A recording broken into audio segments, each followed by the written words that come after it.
Assalamualaikum warahmatullahi wabarakatuh. Teman-teman semua, apa kabar pada pekan ini?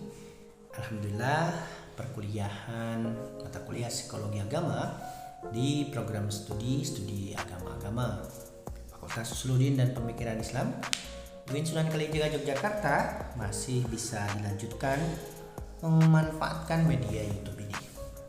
Teman-teman, semoga semua dalam keadaan sehat walafiat dan selalu happy.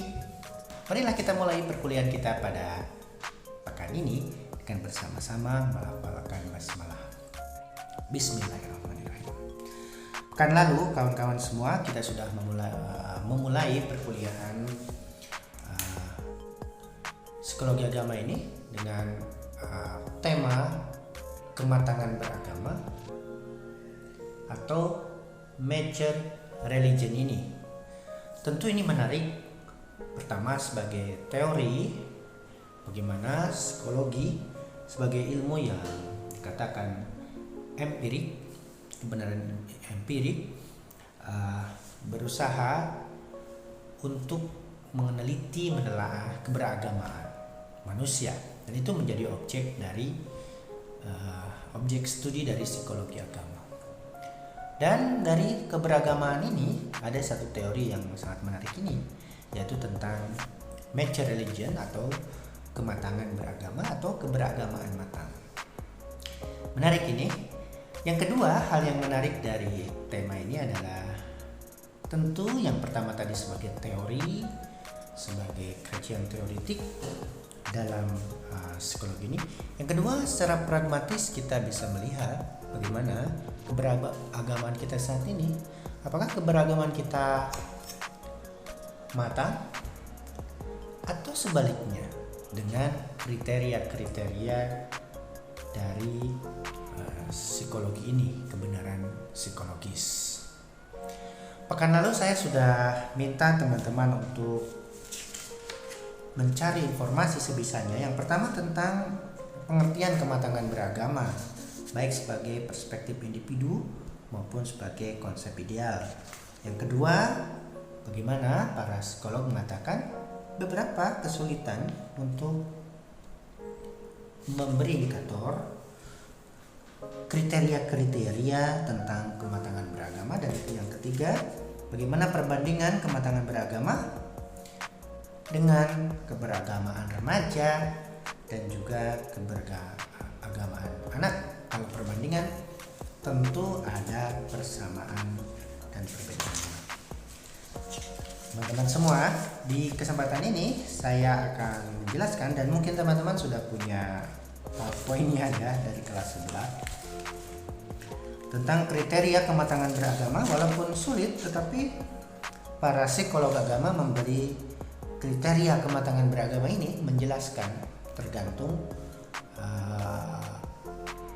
kecenderungannya, sosok idealnya seperti apa. Sehingga orang matang beragama menurut Alport nanti akan kita jelaskan seperti apa, dan kriteria kematangan beragama menurut William James seperti apa, dan sosoknya ada di sosok manusia macam mana gitu. Kemudian Wiman juga menjelaskan kriteria kematangan beragama dan sosok macam mana yang menurut dia beragamanya matang.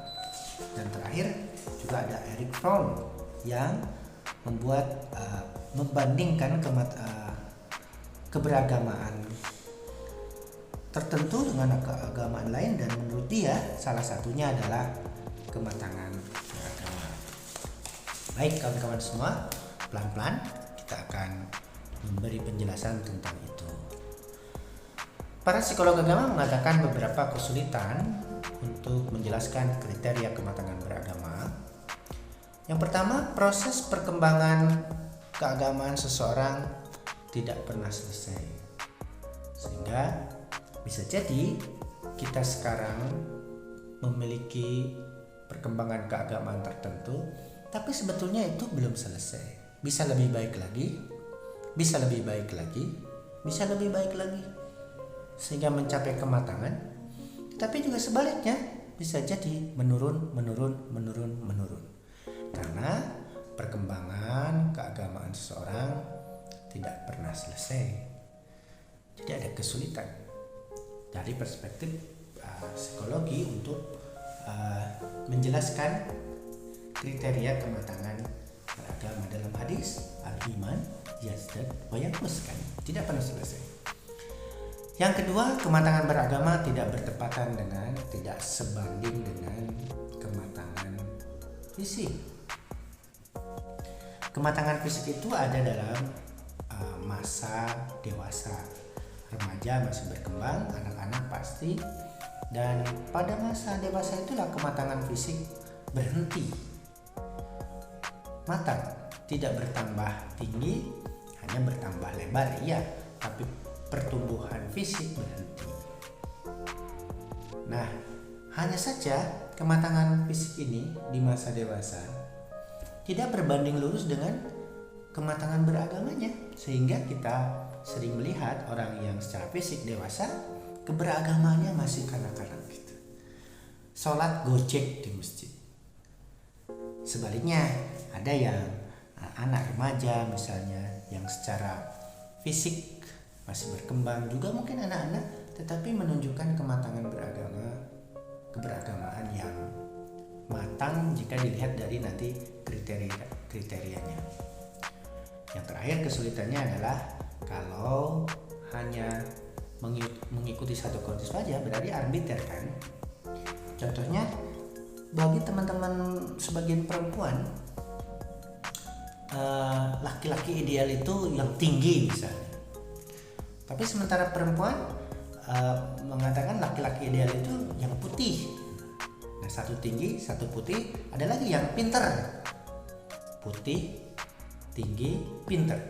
Sehingga kalau hanya kita menjelaskan kriteria laki-laki ideal dengan kriteria kita, berarti arbiter, kan. Karena misalnya kriteria Anda yang putih, berarti Anda arbiter semena-mena terhadap orang-orang yang punya pandangan ideal tentang laki-laki yang pinter, yang tinggi, yang smart, dan lain-lain. Begitu juga dalam kematangan beragama, kalau kita hanya mengikuti satu konsep saja, bahwa orang matang beragama itu kiai, bahwa orang matang beragama itu orang yang selalu sedekah, bahwa orang yang matang beragama itu yang selalu dzikir di masjid,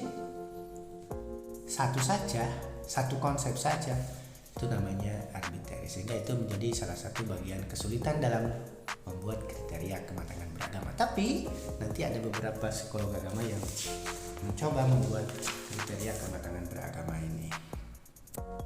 Baik, kawan-kawan. Nah, pengertian kematangan beragama seperti apa? Tentu ada perspektif individu dan ada perspektif ideal.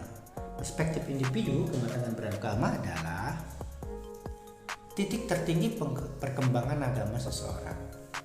Jadi seorang individu yang mencapai kematangan beragama tertentu, individu, satu orang, personal, orang yang matang beragama adalah yang telah mencapai puncak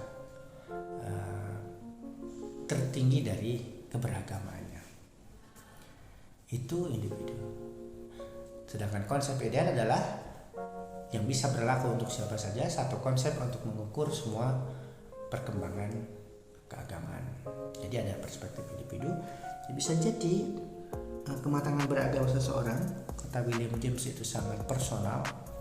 Antara Anda dengan yang lain itu berbeda. Anda sekarang berjilbab, yang perempuan seperti itu, tapi masih pakai celana jeans, bagi Anda itu bisa jadi titik tertinggi. Bagi yang lain, oh dia masih proses gitu. Itu ya perspektif individu. Jadi jangan kita mencela orang karena menurut Anda tidak ideal. Menurut Anda tidak ideal, tapi menurut orang tersebut itu titik tertinggi. Itu keberagaman yang matang, yang bagus. Oke. Sedangkan konsep ideal, satu konsep untuk mengukur semua perkembangan keagamaan. Itu pengertian kematangan beragama secara psikologis. Sekarang bagaimana perbandingan antara kematangan beragama dengan kematangan dengan keberagaman remaja dan anak-anak. Kalau dalam psikologi perkembangan itu ada perkembangan keagamaan anak-anak, remaja, dewasa. Ciri keberagaman anak ini, satu, ketergantungan pada yang lebih tua atau punya otoritas, terutama orang tua, sehingga bisa jadi seorang anak rajin ke masjid itu bukan karena kesadaran keagamaan beribadah kepada Allah, tidak, tapi karena menyontoh orang tuanya. Karena orang tuanya ke masjid terus, sehingga ke masjid bukan ibadah. Dolan, main, sholat gojek, walaupun sampingnya dijaga oleh bapaknya gitu. Itu contoh anak saya yang laki-laki. Pokoknya saya ke masjid ikut saja gitu. Yang kedua, kepercayaan buta, tidak bertanya. Ketika saya katakan pada dia sholat itu wajib, ya dia percaya saja, tidak bertanya mengapa, tidak bertanya yang lain. Credulity. Yang ketiga, ciri keberagaman anak itu adalah egosentris, berpusat pada dirinya. Coba Anda ingat-ingat waktu Anda kanak-kanak, apa doa Anda waktu meminta sesuatu pada Tuhan? Pasti doanya itu hanya untuk dirinya sendiri. Belum ada untuk orang tua, untuk masyarakat, untuk kaum muslimin secara umum. Gak ada, doanya itu paling ya Tuhan, ya Allah, beri aku mobil-mobilan, aku pengen mobil-mobilan, ya Allah aku pengen ini, pengen mainan baru. Jadi ciri keberagaman anak. Jadi kalau kita doanya masih gitu, itu dalam psikologi perkembangan itu masih bercirikan keagamaan anak-anak ini. Nah sekarang bagaimana keberagaman remaja? Perbandingannya dengan keberagamaan matang ini.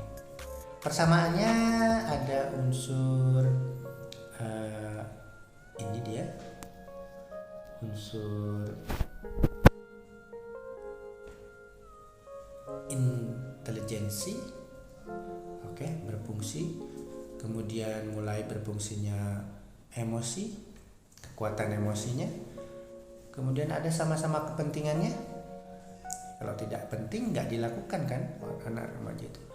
Ada aspek sosialnya, sudah tumbuh kepekaan sosial, kemudian ada sensitivitas moral. Ini persamaan antara keagamaan remaja dengan kematangan beragama tadi sebagai konsep ideal. Unsur intelijensi sudah muncul, mempertanyakan mengapa sholat. Emosi sudah mulai merasakan, meresapi gimana toh nilai sholat itu. Kemudian ada aspek kepentingan sosial dan sensitivitas. Perbedaannya kalau dengan remaja kan identik dengan yang selalu dalam pencarian dan lain-lain. Perbedaannya kalau kematangan beragama itu sudah berkurangnya kebingungan, kemudian sudah mapan, sudah stabil. Oke, keagamaan matang itu penuh tanggung jawab, keteraturan dan efektivitas. Itu dia yang membedakan antara keberagaman remaja dengan keagamaan matang, karena masih pencarian kan keberagaman remaja itu. Ada juga ciri keagamaan serupa antara keberagamaan matang dan anak ini. Yang pertama, kepercayaan kepada ritual dan verbalisasinya. Dalam psikologi teman-teman, ternyata urusan ini menjadi concern juga, bahwa kita sholat dengan bahasa Arab seperti yang dipraktekkan Rasulullah itu ciri dari keberagaman matang. Jadi ritual itu sudah gak usah dipertanyakan lagi, harus sudah menjadi kebutuhan. Persis seperti anak-anak itu, kalau diajari secara verbal begitu ya begitu. Nah keberagaman matang juga gitu dalam psikologi. Gak usah kita cari modifikasi. Justru itu keberagaman remaja yang masih bingung ini tadi kan, masih bertanya-tanya. Oke, nah keberagaman anak itu sama dengan ada persamaannya dengan keagamaan matang ketika seorang percaya terhadap ritual sholat dalam konteks itu, puasa juga, dan verbalisasinya, gitu ya. Ya sholat itu ya begitu, nggak usah dimodif-modif. Keberagaman. Kemudian penuh spontanitas dan ketakjuban.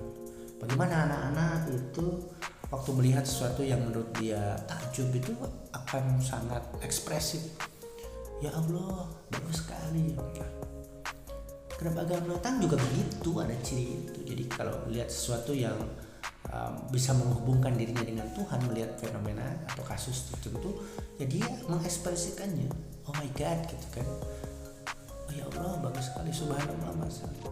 Jadi kalau lihat sesuatu yang di luar kebiasaan, terus orang itu biasa-biasa saja, tidak bisa menghubungkan dirinya, tidak bisa menghubungkan kejadian itu dengan Tuhan, ya itu bukan orang yang beragama matang dalam psikologi. Dingin-dingin saja, nggak ada ekspresi melihat gempa, banjir, musibah, atau ketakjuban keindahan alam yang indah, air terjun yang indah, laut yang indah, hamparan hutan, sawah yang indah, dan dia tidak mampu menghubungkannya dengan ketakjuban kepada Tuhan, spontanitas.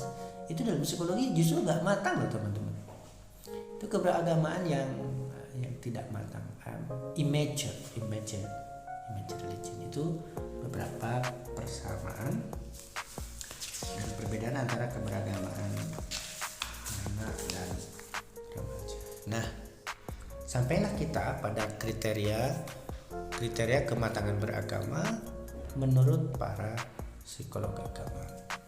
Yang pertama dari Alport itu seorang psikolog yang sangat concern terhadap kepribadian, teori kepribadian. Dia berangkat dari kematangan pribadi ini.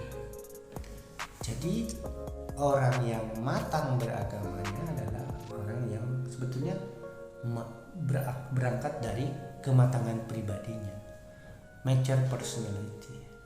Jadi kepribadian yang matang itulah yang akan sebetulnya yang matang beragamanya ini. Teori kepribadian ya. Teori kepribadian ini. Satu, kemampuan untuk memperluas kepribadian. Jadi ketika seseorang mampu keluar dari kesempitan dirinya, dari egonya untuk memperluas pandangannya, keluar berbuat sesuatu tidak hanya untuk dirinya tetapi untuk orang lain, objektifikasi diri dan pandangan sama ini, juga filsafat hidup yang memadai, maka dia sebetulnya matang pribadi. Jadi misalnya dia tidak membuang puntung rokok ini bagi perokok. Kenapa dia tidak membuang sembarangan? Karena bagi dia membuang puntung rokok walaupun sekecil itu ya, kalau sering kan bisa menumpuk dan bisa membahayakan orang lain dari sisi kesehatan dan juga dari asap dan dari bisa menyebabkan banjir.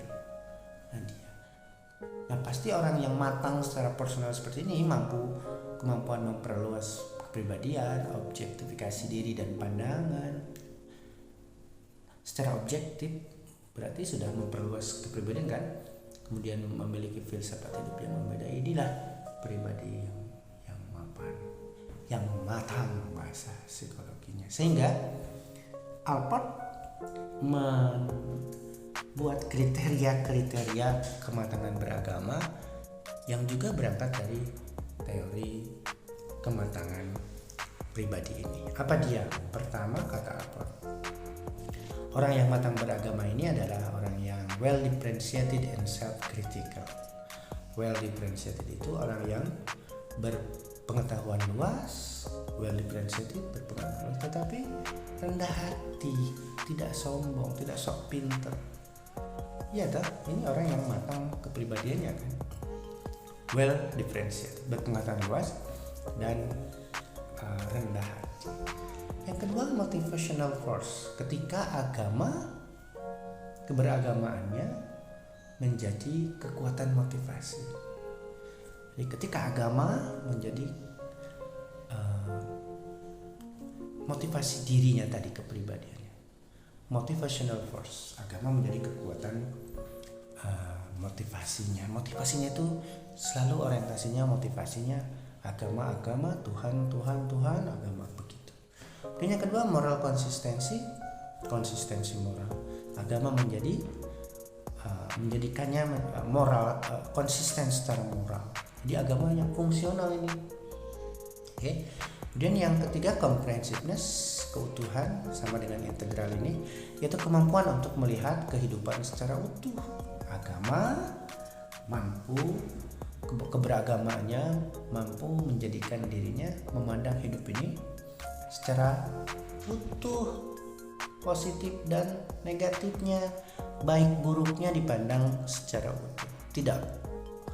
Tidak fokus ke kejelekannya, tidak fokus ke negatifnya saja gitu, kederitanya saja, tapi ini dia kemampuan untuk memandang itu secara integral. Dan terakhir, kata Alford, orang yang matang beragama adalah orang yang heuristik, yaitu selalu dalam pencarian akan kebenaran. Jadi agamanya mendorongnya untuk selalu mencari kebenaran, tidak final di situ. Artinya dia tidak sok suci kan, tidak sok benar, tapi dia inklusif gitu. Tidak nyalah-nyalahkan orang, tidak merasa diri paling baik, tapi selalu dalam masa pencarian. Ini menurut Alford, sehingga teman-teman mohon nanti disimpulkan dengan kriteria-kriteria yang 6 ini, sosok orang matang beragama menurut Alford itu sosok yang macam mana? Well differentiated and self-critical, motivational force, moral consistency, comprehensiveness, integral, heuristic. Itu ada sosok dalam sosok kiai kah? Sosok pelajar kah? Sosok akademisi kah? Sosok sufi kah? Atau yang lain dengan ciri-ciri ini. Selanjutnya, William James dalam bukunya punya buku yang sangat bagus ya, The Variety of Religious Experience. James mendiskusikan atau memberi kriteria. Dia menjelaskan bahwa begini kawan-kawan. Jadi keberagaman itu, pengalaman beragama itu dicirikan dengan beberapa ciri. Satu, sangat personal. Sangat personal, sehingga teman-teman kalau punya pengalaman beragama yang sangat personal ya nggak apa-apa berbeda dari yang lain. Yang kedua, emosional, sangat menekankan sisi emosi, rasa gitu, pengalaman. Dan yang ketiga, pride. Jadi pengalaman kita akan berbeda dalam hal pengalaman keagamaan ini. Anda yang bisa menemukan Tuhan lebih baik dengan puasa ya puasalah, dengan qiyamulail. Tidak usah niru-niru orang, sesuai dengan kemampuan kita. Oke. Nah, William James menjelaskan kriteria kematangan beragama itu dari ini. Satu, sensibilitas, sense, merasakan. Jadi orang matang beragama kata dia orang yang selalu sense, merasakan keberadaan Tuhan dalam kondisi apapun, kondisi ibadah, kondisi bekerja, kondisi berwisata, kondisi hiburan, Tuhan dirasakan di situ, hadir di situ. Kemudian yang kedua, kesinambungan dengan Tuhan. Dia setelah merasa dia nyambung, merasa nyambung, kemudian pasrah. Ketiga ya, merasa, kemudian nyambung, setelah nyambung pasrah. Apa setelah itu? Pasrah pada Tuhan. Itu orang yang matang beragama. Pokoknya pasrah sama Tuhan. Setelah pasrah apa dia? Memunculkan bahagia. Pasrah itu bahagia, bebas, dan hilang ego. Dia tidak egosentris kayak anak-anak tadi, keberagaman anak tadi. Bahagia, memunculkan kebahagiaan, bebas, dan hilang ego. Ini 4-5 ya. Dan terakhir, perubahan dari emosi menjadi cinta dan harmoni. Keberagamannya melahirkan cinta dan harmoni kepada siapapun. Keberagamannya melahirkan kebahagiaan. Keberagamaannya memunculkan pasrah. Ini dia ya. Selalu nyambung dengan Tuhan. Oke. dan terakhir cinta dan harmoni ini. Begitu itu menurut William James. Sehingga teman-teman, siapa ya sosok yang matang beragama menurut William James ini? 1, dia selalu merasa Tuhan. 2, selalu sambung. 3, pasrah pada Tuhan. 4, keberagamannya memunculkan kebahagiaan, kebebasan, hilang ego. Yang kelima, perubahan dari emosi menjadi cinta dan harmoni. Oke, nanti silakan didiskusikan. Baik. Selanjutnya ada kriteria kematangan beragama dari Women. Kalau Women katanya orang matang beragama adalah orang yang tujuannya layak ditinjau dari segi kemanusiaan. Kemudian loyalitas yang sempurna, selalu loyal gitu, dan efisien dalam mencapai tujuan. Selalu keberagamaannya menunjukkan ekspresi menjunjung tinggi nilai kemanusiaan, loyalitas yang sempurna, efisiensi dalam mencapai tujuan, dan sensitif dalam memandang nilai segala sesuatu dilihat dari perspektif nilai ini. Bagaimana secara sosial, kemudian loyalitas yang terus tumbuh, kemudian loyalitas yang secara sosial efektif. Apapun orientasinya, sosial, kemanusiaan, loyalitas, tujuan bersama, nilai bersama, nilai sosial, loyalitas sosial yang tumbuh, dan tujuan yang secara sosial. Jadi Women mengatakan ini kuncinya, sosial. Nah, kawan-kawan, mari pikirkan kira-kira orang matang beragama menurut Women dengan kriteria-kriteria seperti itu sosok macam mana. Kemudian yang terakhir atau yang kesekian dari Fromm membandingkan ada orang yang beragama itu secara keagamaan otoriter, ada yang humanis. Bagaimana keberagaman otoriter, yaitu agama yang datang dari luar dan bersifat tirani, amaroh kan, terhadap dorongan-dorongan natif dari individu. Beragama dengan penuh tirani, jadi agama dianggap menjadi tirani bagi dirinya sendiri, beban.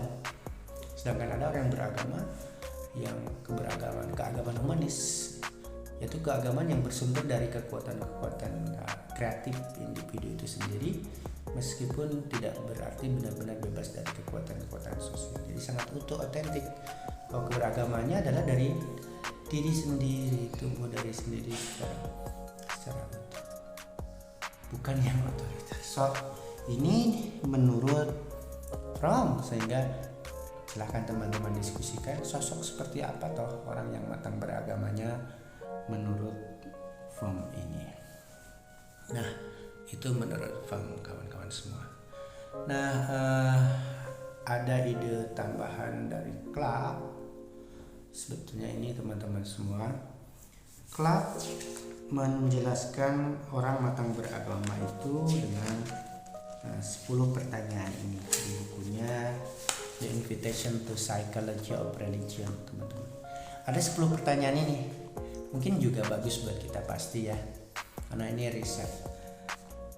10 pertanyaan ini bisa kita gunakan untuk melihat apakah keberagaman kita matang atau tidak.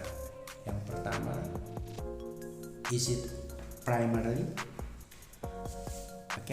Apakah keagamaan kita muncul dari kebutuhan kita yang mendesak atau suatu kepura-puraan? Apakah primer? Kan ada primer, tertier, sekunder di William James waktu objek psikologi agama. Nah, is it primary? Apakah kita beragama itu atas kebutuhan, kerinduan, atau hanya kepura-puraan, keterpaksaan itu?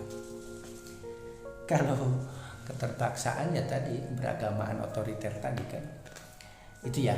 Yang kedua, is it fresh? Apakah keberagaman kita itu fresh, sesegar keberagaman anak-anak yang penuh dengan ketakjuban, penuh dengan keingintahuan. Nah, jika iya, maka keberagaman matang lah kita. Kemudian is it self-critical tadi kata Alport. Well differentiated tapi self-critical. Apakah keberagaman kita ini menunjukkan kerendahan hati kita? Kita tahu kelemahan kita, keberagaman kita dan terbuka untuk dikritik orang. Yang keempat, is it free from magic? Apakah keagamaan kita semata ketundukan kepada Allah Subhanahu wa taala atau kita memanfaatkan agama kita? Apakah keberagaman kita intrinsik atau ekstrinsik? Oke. Apakah ketundukan kepada Tuhan atau alat untuk kepentingan individu, magic? Oke. Is it meaningfully dynamic? Apakah agama memberi makna bagi kehidupan dan menjadi sumber motivasi? Apakah agama menjadi motivational force kata Alford? Agama menjadi moral konsistensi atau tidak? Nah itu dia. Yang keenam, is it integrating? Apakah keberagaman kita mengintegrasikan semua aspek kehidupan kita dan kita memandangnya secara integral? Berarti ini integral dan comprehensiveness kata Alford. Apakah keberagaman kita mampu memfokuskan pikiran kita untuk melihatnya secara utuh, kelebihan kekurangan kita, kesuksesan kegagalan kita, sehingga kita bisa menyimpulkan bahwa kesuksesan kita lebih banyak dari kegagalan kita, positifnya jauh lebih banyak dari negatifnya, sehingga kita bisa bersyukur kepada Tuhan. Yang ketujuh, ini 10 ya, is it socially effective? Apakah keberagaman kita mampu menggerakkan kepedulian sosial kita, empati kita, simpati kita kepada orang lain dan lingkungan? Is it socially effective? Serius ini kawan-kawan. Apakah keberagaman kita ini secara sosial efektif? Kita tidak buang sampah sembarangan. Kalau ngerokok ya jangan di depan orang karena tidak efektif secara sosial, mengganggu orang yang tidak merokok. Sampah dibuang di tempat sampah sekecil apapun. Is it socially effective? Oke? Kalau iya berarti kita matang beragamanya. Kalau tidak kita masih tidak matang, masih egosentris, masih egois. Does it demonstrate humility? Apakah keberagaman kita membimbing kita untuk bersikap humble, rendah hati, sopan kepada orang lain? Yang 9, is it growing? Apakah keberagaman kita selalu tumbuh, meningkat dalam hal kebaikan, selalu lebih baik, meningkatkan lebih baik lagi? Is it growing? Dan yang ke-10, is it creative? Apakah keagamaan kita menunjukkan hasil ijtihad kita, fresh dari dalam kita, bukan ikut-ikutan, bukan kepura-puraan, dan bukan mengulang-ulang keberagaman orang lain, tetapi betul-betul lahir dari kesadaran kita sebagai orang yang beragama, yang berkembang keberagamaannya, yang berkembang kognisinya, yang berkembang moralnya, dan selalu berkembang segala sesuatunya. Kalau Rasulullah bersabda, khairunas man tola umruhu wa hasuna amaluhu wa syarrunas man tola umruhu wa sa'a amaluhu. Jadi orang yang normal dalam perspektif ini, siapa yang normal perkembangannya, yaitu man tola umruhu, fisiknya tola, matang, panjang, wa hasuna amaluhu, tetapi dan makin matang beragamanya.